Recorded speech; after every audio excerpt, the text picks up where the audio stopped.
రూపాయలతోటి వివిధ అభివృద్ధి కార్యక్రమాలను కూడా చేపట్టడం జరిగింది. దానిలో భాగంగానే మన ఇంచెర్ల గ్రామంలో 20 లక్షలతోటి గ్రామ పంచాయతీ నిర్మాణానికి కూడా మొదటి శంకుస్థాపన, అదే విధంగా పోలీస్ హెడ్ క్వార్టర్లలో కూడా మరి 80 లక్షలతోటి ఇక్కడ ఇంచెర్లది, అది కూడా ఇంచెర్లకి అవుతుంది, సీసీ రోడ్ నిర్మాణం కూడా చేపట్టడం జరిగింది. ఈ కార్యక్రమానికి నాతో పాటు పాల్గొంటున్నటువంటి మన కలెక్టర్ గారికి, పిఆర్ ఈ గారికి, ఎంపీడీఓ, ఇతర అధికారులు, గ్రంథాలయ చైర్మన్, మాజీ మార్కెట్ చైర్మన్, అదే విధంగా పెద్దలందరికీ కూడా గ్రామ పంచాయతీ మండల గ్రామ నాయకులు, పిఎస్ఏ చైర్మన్, మహిళా సోదరిమణులు అందరికీ నమస్కారం. 30 గొర్రెలకు అదే విధంగా బర్లకు కూడా షెడ్లకు కూడా శాంక్షన్ ఇచ్చినాం, అంగన్వాడీ సెంటర్లకు ఇచ్చినాం. అదే విధంగా 1,50,00,000తోటి 1,50,00,000 మహిళా భవన్ మీ గ్రామ పంచాయతీ పరిధిలోకి వస్తున్నట్టుంది. అది కూడా జిల్లా సమైక్య భవనాన్ని కూడా ఇక్కడే నిర్మిస్తా ఉన్నాం, ఆ మెయిన్ రోడ్ మీద మహిళా సంఘాల వాళ్ళ కోసం. కాబట్టి మీరందరూ కూడా ఈ ప్రభుత్వాన్ని దీవించాలని మనస్ఫూర్తిగా కోరుతా ఉన్నాం. ఇలా ఉచితంగా బస్సు పెడితే ఉచిత బస్సు ఇవ్వడం అన్ని కొంతమంది వీడియోలు చేసి పెడతారు. ఎక్కనమ్మా ఎక్కకపోయా, ఎక్కటోళ్ళకైతే అవసరం ఉందా లేదా? అవసరం ఉందా లేదక్క? ఇప్పుడు రోజు పోతాను అక్క, మీరు చెప్పాలి.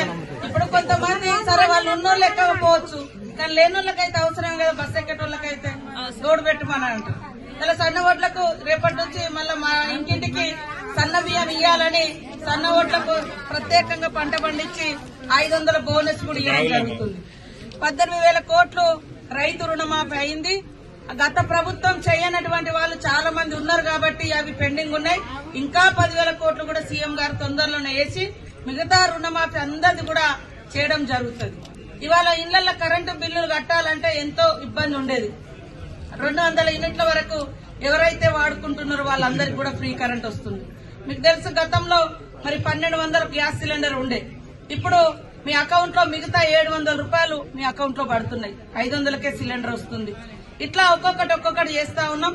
మహిళలకు కూడా మహిళా సంఘాల వాళ్ళందరికీ మరి మంచి చీరను కూడా సెలెక్షన్ చేసి ఇచ్చి మహిళలకు వ్యాపారాలు కూడా ఇవ్వాలని సోలార్ విద్యుత్ గాని, అదే విధంగా ఇప్పుడు బర్ల కావచ్చు, లేదా ఫామ్ హౌస్ మన కోళ్లది కావచ్చు, లేదా మరి మహిళా శక్తి క్యాంటీన్లు కావచ్చు, మీకు ఏ బిజినెస్ నడిస్తే ఆ బిజినెస్ ఇవ్వాలని ఇప్పుడు బస్సులు కూడా 150 బస్సులు మన పొన్నం ప్రభాకర్ గౌడ్ గారు కూడా ఇవ్వడం జరుగుతా ఉంది మహిళా సంఘాలకు. మీరు నడుపుకోండి, మీరు ఇవ్వండి అని. కాబట్టి తప్పకుండా మిగతాది కూడా రైతు బంధు ఒకటి, రైతు భరోసా ఒకటి, తర్వాత మహిళలకు 2,500 పింఛన్ల పెంపు, ఇవి 3 ఉన్నాయి. అవి కూడా తొందరలోనే చేస్తాం. ఎందుకంటే దాదాపుగా 18,000-20,000 కోట్ల రూపాయలు ఈ రైతు రుణమాఫీకే ఎక్కువ డబ్బులు పోవడంతో కొద్దిగా ఆడ ఖజానా కూడా లేదు, మొత్తం అప్పులకు వడ్డీలు కట్టుడు అవుతుంది. కాబట్టి ఏ మాట అయితే ఇచ్చినామో అవన్నీ కూడా చేసి చూపించే బాధ్యత మాది. కానీ మనం చేస్తా ఉంటే ఇదెందుకు, అదెందుకు, ఇదేం అవసరం, అదేం అవసరం, కడుపు నిండిన వాళ్ళకేమో ఇదేం అవసరం, అదే మరి కడుపు ఎండటోళ్ళకైనా ఏదో ఒకటి చేయాలని మనం చేస్తా ఉంటే అడ్డుకునే ప్రయత్నం చేస్తా ఉన్నారు. మీరందరూ కూడా ఈ రోజు మంచి పండగ వాతావరణంలో మరి యొక్క కార్యక్రమాన్ని గ్రామ పంచాయతీ నిర్మాణంలో పాల్గొంటున్నారు. మంచిగా క్వాలిటీగా చేయండి. ఒకటే బిల్లు వస్తుంది, డైరెక్ట్ అకౌంట్లలో వస్తుంది, క్వాలిటీగా చేయండి. అదే విధంగా మహిళా భవనం కూడా తొందరలోనే మన 5 కోట్లతోటి మన జిల్లా సమైక్య భవనం కూడా చేస్తా ఉన్నాం. అదే విధంగా ఇంకా మహిళలకు ఎలాంటి ఉపాధి కావాలనేది అక్కడ ఏం దొరుకుతుంది. ఇప్పుడు మనది ఈ రామప్ప కూడా పెద్ద టూరిజం ఏరియా అవుతుంది. దాదాపుగా అందరు భక్తులు గాని లేదా టూరిస్టులు గాని ఇక్కడికి వస్తా ఉంటారు. మీ ఇంచెర్ల దగ్గర కూడా ఇక్కడ ఒక మంచి విలేజ్, ఒక టూరిజం విలేజ్ కూడా మేము తయారు చేయబోతున్నాం. ఈ ప్రాంతంలో మీకు